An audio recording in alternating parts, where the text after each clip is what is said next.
Atijelinda Nasha. Greetings and personal info. What's your name? My name is Nasha. I'm Nasha. You can call me Nasha. Can you spell your name? Nasha. How old are you? I'm 12 years old. I'm 12. Where do you live? I live in Perak. I stay in Ipoh. I live near TUDM. Okay, read the next page.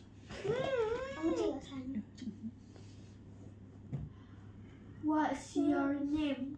Apakah nama awak? First name, nama pertama.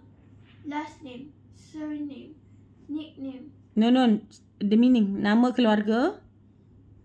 Last name, surname, nama keluarga, nama akhir.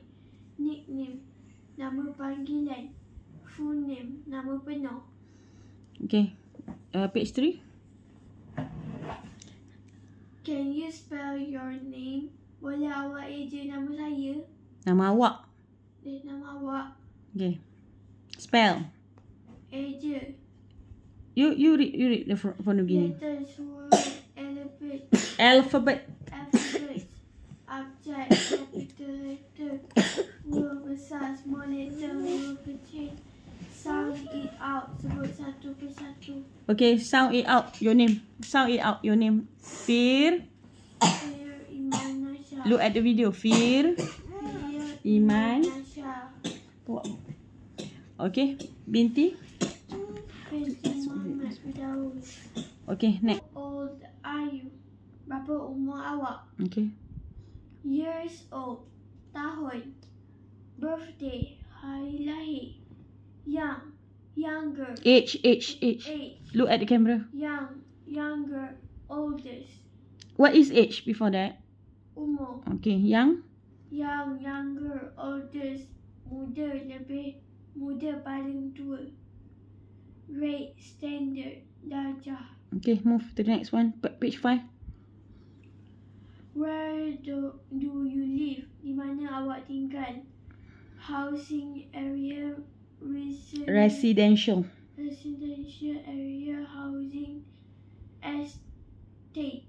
Estate. City, bandar, town, pekan, village, kampung. District, daerah. State, negeri, country, negara. Continent. Kontinen, benua. Address, alamat, area, kawasan. Neighborhood, kejiranan. Okay, page 6. Where do you live? Di mana awak tinggal? Gated. Gated community. Kawasan berpagar. Terrace house. Rumah teres. Semi. District. Detached. House. Rumah berkembar. Bungalow. Flat. Apartment. Bangsapuri. Apartment. Row of Houses. Deretan rumah. Okay, page 7. Where do you live? Di mana awak tinggal? Near, dekat. Far, jauh. Next to, di sebelah. Behind, di belakang. In front of, di hadapan. Beside, di tepi. Opposite, bertentangan dengan. Where do you live? Perkataan berkaitan mercu tanda. Landmark, mercu tanda. Masjid. Masjid. School, sekolah. Hospital. Supermarket, pasar raya. Park, taman, library, perpustakaan. Police station. Balai polis. Post office, pejabat pos. Playground, taman permainan. Shopping mall, pusat membeli belah.